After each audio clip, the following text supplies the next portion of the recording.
serenade talaga yung... Nandun si Commander eh. Ano ka ba? Hindi niya Commander yun. Midnight Sabaw.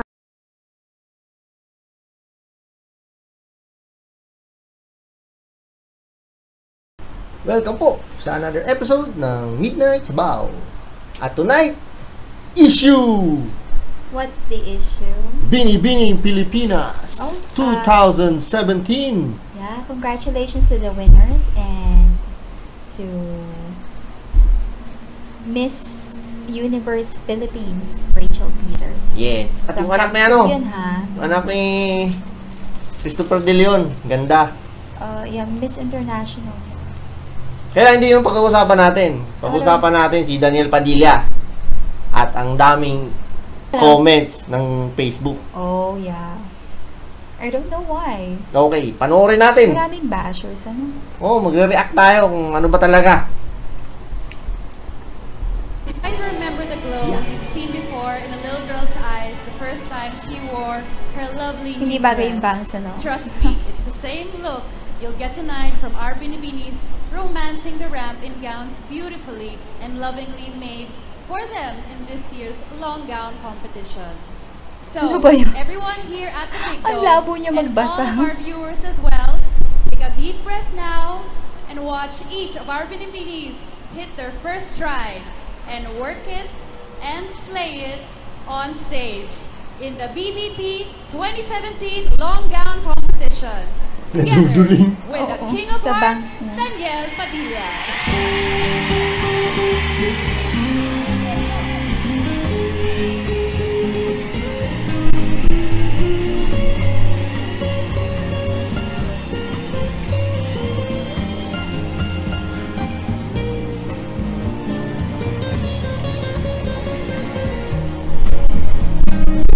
Well, it's nice. Saan ba to? Siyempre, parang na Ano? Akala ko mo.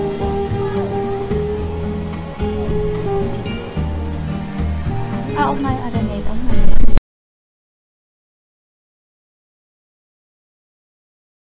Saan ba?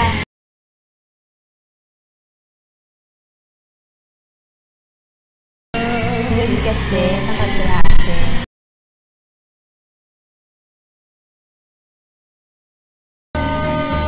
The way he walks, parang Robin Padilla, no?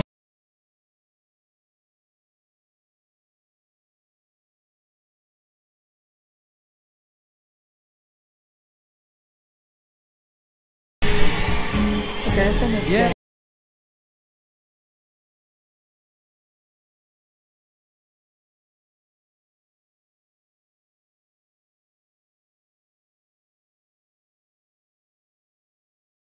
He's not singing to the candidates.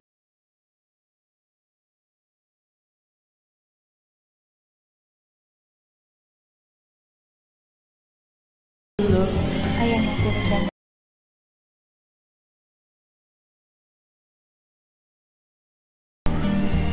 Okay. Gusto ko rin mag-gown. Oh, that's it. So, ano masasabi mo? Well, first of all, may issue sila about his, yung sa mga comments, may issue sila about him wearing glasses. Cyclops kasi, pula. Parang si Cyclops. Diba? Well, you know, baka kasi masyadong maliwanag yung stage. Diba? Ako kasi I'm light sensitive. Baka may sore eyes, kaya pula. Pwede, may sore eyes. Or, maybe he's not, Hindi, style lang yun. Di naman issue yan eh. Style lang? Style lang yun. Walang basagan ng trip kung feel Kung gusto ko mag-shades ako. But in fairness naman, the rest of his outfit looks classy. Kasi it's a classy event eh. It's a beauty pageant. Binibining Pilipinas is supposed to be classy. Yung issue na hindi niya hinaharap yung mga chicks. Sa ending, naalala niya harapin. Pero sa tingin ko dahil natatakot siya eh. Kasi nandun yung girlfriend niya eh. looking. Pag nakatingin, di ba? Parang ikaw, pag nakatingin ka, pag tumingin lang ako ng gagalit ka na. Oh, yung mga tingin na ganyan, no? Natakot ako. Siguro kung ako si Daniel Padilla, gano'n din ako. Nandiyan eh. Hindi kasi diba if you've seen the other